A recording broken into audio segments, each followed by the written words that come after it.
Alright, so this video is going to demonstrate this 2D, two-dimensional array activity 1. It's really just the notes of the whole unit, and you guys can refer back to this. I uploaded the hard copy onto your Schoology site, so I'm kind of just going to read through this and go through and try to explain the examples. Alright, so two-dimensional arrays, often referred to as matrix or matrices. They're often data structures of choice for objects like board games, tables of values, theater seats, and mazes. Also, when you guys do your picture lab, pictures are just two-dimensional arrays, because if you think about it, a picture is just a lot of different pixels, colors, and each of those is kind of its own on its spot on a two-dimensional a length and a width figure. So anyway, so let's look at a 3x4 array. So this is row 0, row 1, and then row 2. This is column 1, column 2, column 0, column 1, column 2, column 3. Now, like with everything, we start counting at 1, 2, 3, 4. So that's the width is 4. Number of columns is 4, and the rows are 1, 2, 3. So it's a 3x4 matrix. So let's see here. If mat is a matrix variable, the row subscripts go from 0 to 2, and the columns go from 0 to 3. So 0, 1, 2, 3, row 0, 1, 2. The element at column 1, row 1, column 2, so we always start off with the row first, so row 1 is this row, and column 2 is right here, so that's 4. Whereas the mat at row 2, which is this row, column 3, that's 8. As with one-dimensional arrays, if the subscripts are out of range, so if if we tried to get row 3 here, it wouldn't exist, or if we tried to get column 4, that wouldn't exist. You get an array index out of bounds exception. So declaring a two-dimensional array, you could do it like this for integers, this for doubles. You could just have, just that. You don't necessarily have to have that. And this would be for strings. Table can reference a 2D array of integers. Table is currently a null reference. An initialize list can be used. So this is typically how you do it. You initialize it. You throw numbers in. Notice you have this outer brace, and then you have if you notice this, a two-dimensional array is just many different single-dimension arrays. So that's a single-dimension array, or just a normal array, and then another array. Okay, this defines a 2x3 rectangular array. Each row has the same number of elements. So you'll see mat.length. That's 2. So when you see mat.length or anything.length without a subscript or the index, that's looking at the length of the number of rows. Okay. One thing to think about is for columns, once your column is set at like 3 or 4 columns or whatever, all the rows below it must have 3 or 4 columns. So you can't have, one row with 1 column, 1 row with 10 columns, 1 row with 2 columns. They all have to have the same number of columns, okay? Find the sum of all the elements in a matrix mat. Okay, so I wrote out how this is going to run through this. So we've got sum is 0, we got row is 0, and we're looking at row 0 here. Okay, so typical for loop, two-dimensional for loop, or nested for nested for loop. So then we go in and we have column is 0. Column is less than row 0. So anytime, like I said, you see, you know, mat or whatever or two-dimensional array you have followed by the index dot length, that's looking at the row that you're currently on. So row 0, so you're looking at column 0 and making sure that's less than the length of your columns up here in row 0. So the length of this is 1, 2, 3. Okay, and a lot of times, like I said, you'll probably see that because all the columns are the same. So it's just looking at the column, the number of columns in row 0, because all the columns that are all the rows that follow are going to have the same number of columns. Okay, so either way, or you could see it like this, and this is fine too. This is just going to do all the columns within, you know, your whatever row you're in. So what are we doing here? Column 0, so that's the first part. Okay, row is 0, column is 0.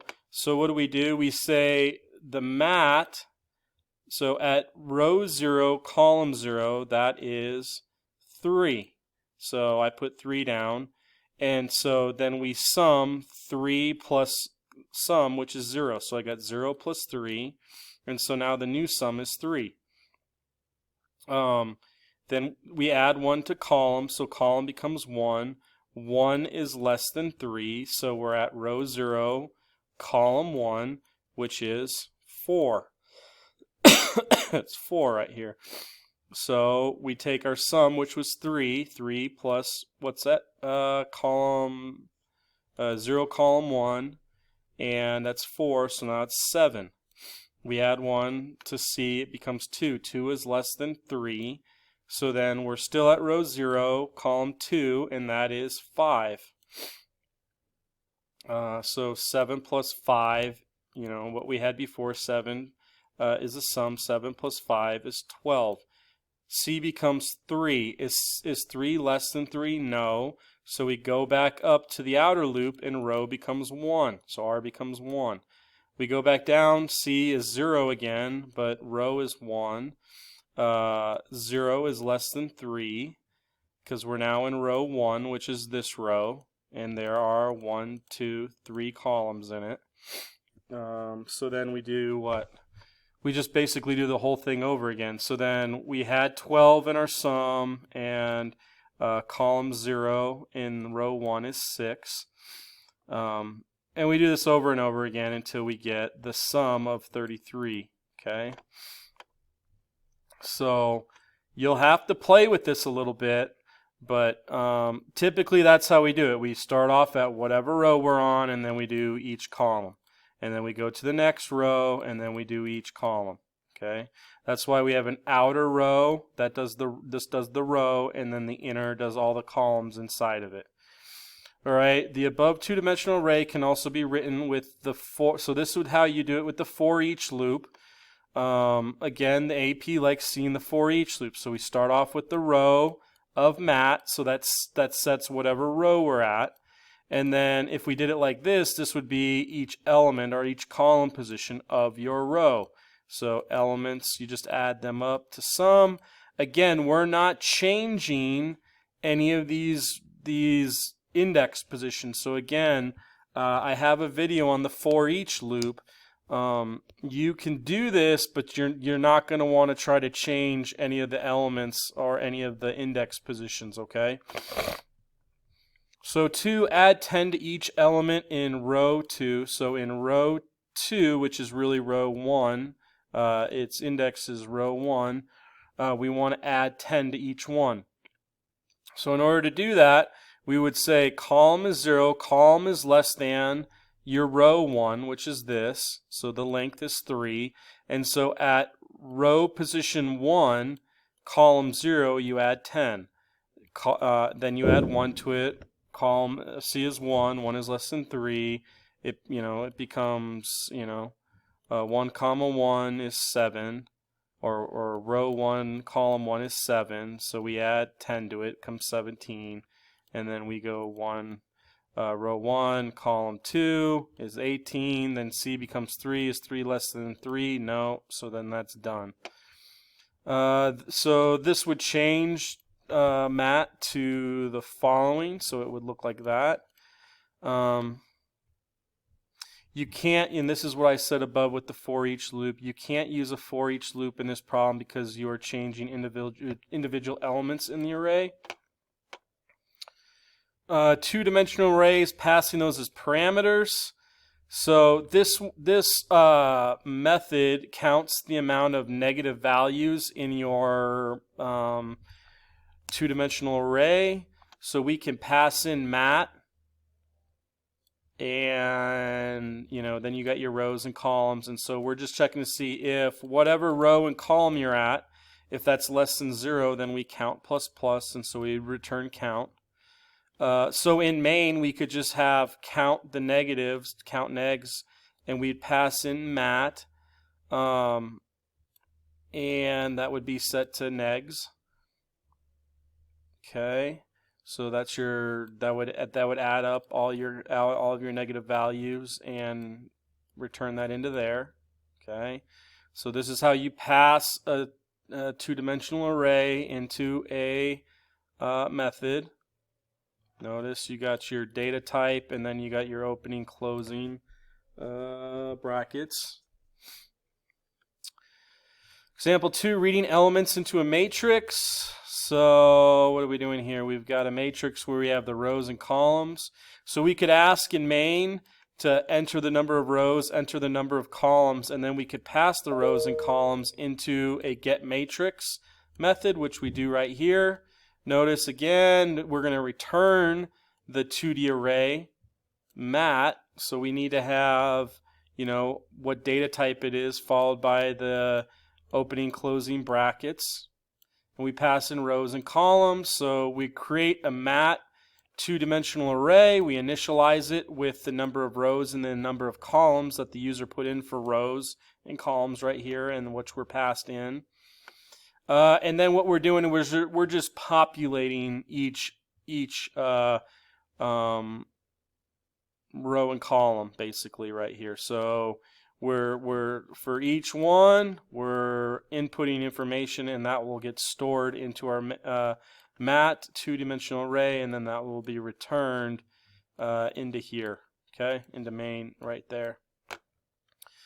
All right, so sample AP question: which of the following initializes an 8x8 matrix with integer values that are perfect squares? 0 is a perfect square.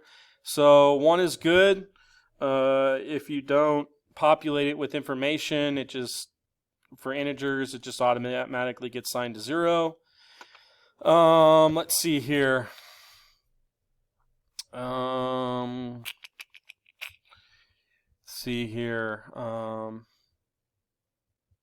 Segment 2, so you've got your rows, then you've got your row, basically row 0, right? Not row 0, sorry, the number of rows that you have in your matrix, so that would be what, 8 basically. That's the length. And column, so we're saying row 0, then row 1, row 2, row 3. Okay, cool. So 2 looks good.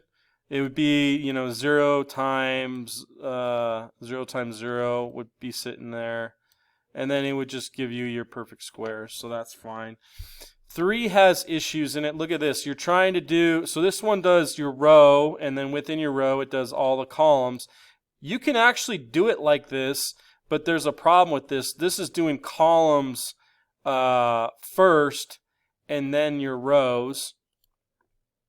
Sorry, this is doing all your rows first, and then each column. But there's a problem with this because R hasn't been defined yet right here. In this case, R has been defined. It's right there. It's defined before it's actually used. Right here, the R is not defined anywhere. It's defined inside here, which would cause an error where you have a variable that hasn't been defined yet. So you could change that. What did I put in here? In order to do a column by column traversal, you need to get the number of columns in each row. The outer loop would be that. Segment 3 would now work if you try doing that. So if you change that to 0, it would be fine. Alright, so I did a video on activity 2 later on, so this video is done.